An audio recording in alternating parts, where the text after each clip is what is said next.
Hi friends, and welcome to today's video, which is going to be kind of short, but I wanted to hop on and record a little bit of a Ravelry how-to because this was requested, and my other Ravelry videos didn't really completely touch on this subject, but just kind of hinted on it. And that subject is creating a project page and linking your project to the actual design from the designer. And you may think, well, what does it matter? Well, it's actually quite a great thing because it benefits you, the creator, and it benefits the designer. And it benefits you because, let's say, many years down the road, you want to go back and make this project. If you pull up your Ravelry page and it's already linked, all you have to do is click on it. And if you purchase that through Ravelry, you can actually go ahead and re-download or print off that pattern right there. If you did not purchase it from Ravelry, but you just have it linked in your Ravelry account, then you can see what book or magazine it came from. And as far as the designer, if you link your project to their original pattern, then if people come to your own project pages and look at it, and they think, hey, I like that, I'm going to make that, they can go ahead and see what pattern you use.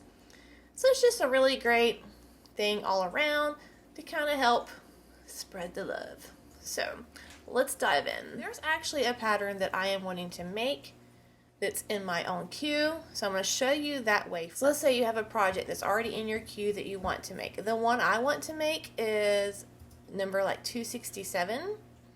So I'm just going to go till I find that page.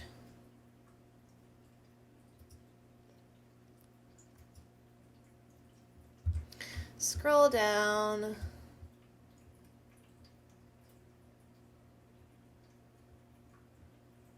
And here it is, The Blossom Wall Hanging by Chiwi Rankik.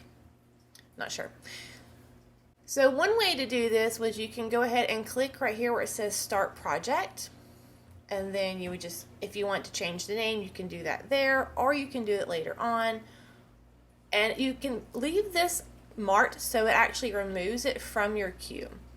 But if you unmark it, then it's going to leave it in your queue. Now, if you're wanting to make it again, like say you're going to need to make several of them, you may want to leave it in your queue. I'm not going to make several of them. I just want to make the one. So I'm going to go ahead and leave it marked so it will delete this pattern from my queue, and I'm going to click Create Project. So doing it this way, it automatically ties your project page to the actual designer's project, and you can see that right here. Then you can go in and edit your project, and then you can put what hook you plan on using. I like to use tags in my project pages because if you look at my actual projects, I'm just going to open another tab. You'll see at the top I have all these tabs. Again, I've been using Ravelry to keep up with my projects ever since literally the day, well, 3 days after I learned to crochet, and literally from the very beginning, all the way back in 2013. And that's why there's a 13 there. And so every year I keep a tab, and anything I work on in that year, it gets tagged with the tag for that year. And I can do a whole nother video on creating tags and setting up your project pages with tags. Knowing my keywords and how I have my tags set up, I would actually put 2023, because that's this year for that tag, and you just want a space bar, and then I would put a tag for home, and that's really all I need because that's going to put it in the home category, and it's going to put it in this year's category. So that way we'll go ahead and hit enter or save. So now when I go to my Ravelry page, my projects, so when I go to home, I can see it's already going to pull up there. So that's just something that I personally like to do. Now also you want to go back in and edit your project. You want to put the date that you're actually starting on it. I like to do that because I like to kind of keep up with a somewhat time frame that I work my stuff. You can scroll down and add what hook size you're going to use and what needle size. But the main one for me is this yarn section. So since I'm using from Stash, because Stash Down 2023. And I'm going to go back and actually use that hashtag in my tag section because I'm putting that on any project that I use this year because I'm actually keeping up with the stash that I'm working. And that way I can just search all my projects later on and see that. But I want to go down to this yarn section because this is very important to me. So if I'm using a yarn that I do not already have in the stash feature of Ravelry, I would actually click add yarn. But since I'm already using my stash and I have all my stash entered into Ravelry, I'm going to hit the use stash yarn. And then I can click and find the one I want to use. And I can't remember the name of it. It's something Satiri. I can't think. It's a natural, but I can go back and add that later. But let's say I want to use a yarn that I know that's color brown. I can type in brown, and any yarn that I have that's brown, it's going to pull it up. And then I can click on that, and it'll go ahead and add that to my project. I may have that listed as natural.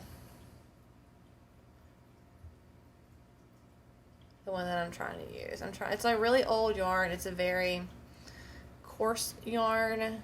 That's why I want to use this for this project. I can't remember the name. I'm going to have to look it up. But that's fine. That is one way you can actually connect your project page to the designer's project. Okay, let's say you don't want to do it that way. You can actually do it another way. And you can do that by going to the designer's actual page. So let's pull up Crystal's actual page, which is Etsy Hook That Yarn. And when you pull up her page, you can actually look right here under her designs. And there's all the designs that she has on Ravelry. So let's say you want to create one of those. I know that I actually want to make this crisscross shrug because it's super adorable. So I would go to that page and then I would hit that create project. And we're already right back where we were when we went the other way. We can create our project from there. We can change the name of it if we want to. Rainy Day. I can call it the Rainy Day Crisscross Shrug. And then I would just hit create project. We can go right back where we were and we can edit the information on that project page. But it's already connected to that design by the designer. Which is cool because let's say you make projects. This is also another way to get people to check out the things you make if you're a content creator and let them find your channel. So let's say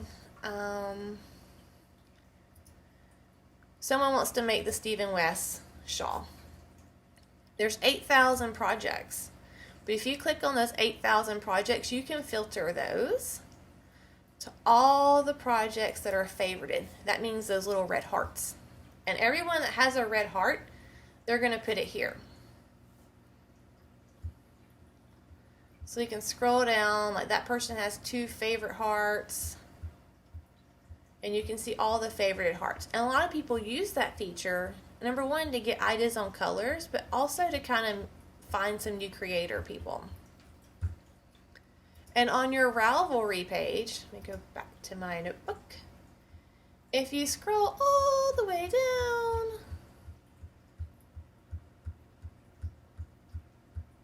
it takes a minute on mine. It'll tell you how many yards and how many projects that you've completed.